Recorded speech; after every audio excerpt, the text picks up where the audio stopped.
लखनवी अंदाज। सार। लखनवी अंदाज झूठी शानो शौकत दिखाने वाले लोगों पर कटाक्ष है। लेखक को पास के स्टेशन तक ही रेल यात्रा करनी थी। यद्यपि सेकंड क्लास की टिकट में अधिक पैसे लगते हैं, फिर भी उसने नई कहानी के बारे में सोचने का और बाहर के प्राकृतिक दृश्यों का आनंद लेने के लालच में सेकंड क्लास का टिकट ले लिया। जब वह डिब्बे में चढ़ा तो डिब्बे में एक सफेद पोश लखनवी नवाब को बैठे पाया। वे आराम से सीट पर बाल्टी मारकर बैठे थे। उनके सामने 2 ताजा चिकने खीरे रखे थे। लेखक के आने से वह थोड़ा असहज हो उठे थे। उन्होंने लेखक से बातें करने का उत्साह नहीं दिखाया, अतः लेखक ने भी उनसे आंखें चुरा ली। लेखक कल्पना करने लगा कि शायद नवाब साहब ने सोचा होगा कि वह अकेले हैं और पहचान वाला कोई नहीं मिलेगा, तो उन्होंने बचत के उद्देश्य से सेकंड क्लास से सफर करना गवारा किया होगा और रास्ते में समय काटने के लिए खीरे खरीदे होंगे। परंतु लेखक के वहां आ जाने से उनके सफेद पोश होने के दंभ को धक्का लगा, इसलिए वह लेखक के आने से असहज हो गए थे। वे बहुत समय तक खीरों को देखते रहे। अचानक उन्होंने लेखक को संबोधित करते हुए पूछा, जनाब, खीरे का शौक फरमाएंगे? लेखक ने भी सभ्यता दिखाते हुए शुक्रिया अदा करते हुए खीरे खाने से मना कर दिया।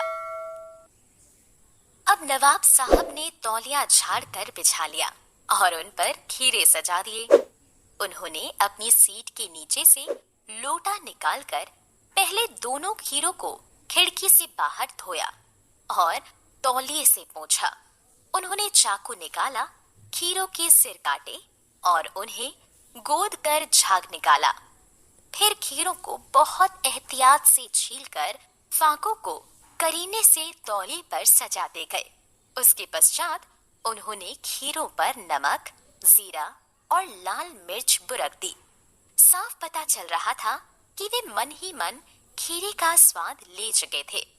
उन्होंने लेखक से फिर पूछा, वल्लाह, शौक कीजिए, लखनऊ का बालम खीरा है। परंतु लेखक पहले ही इनकार कर चुके थे, अतः उन्होंने सम्मान पूर्वक मना कर दिया।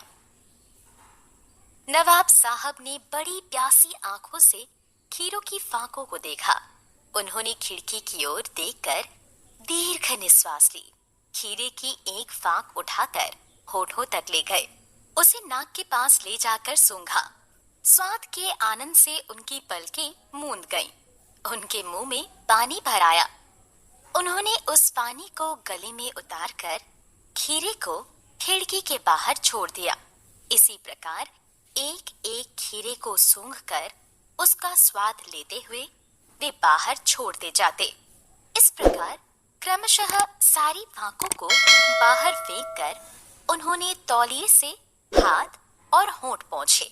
फिर सगर्व लेखक की ओर ऐसे देखा मानो कह रहे हों, यह है खानदानी रईसों का तरीका।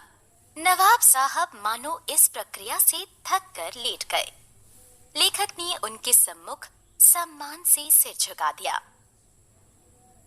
लेखक सोचने लगा कि क्या केवल स्वाद की कल्पना, सुगंध से संतुष्ट हुआ जा सकता है?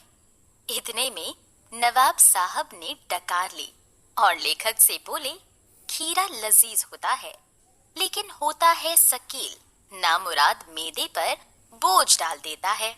यह सुनकर ही लेखक को लगा ये नवाब साहब ही हैं, नई कहानी के लेखक। अगर सुगंध और स्वाद की कल्पना से ही पेट भर सकता है, तो बिना विचार, घटना और पात्र के नई कहानी क्यों नहीं लिखी जा सकती? यशपाल।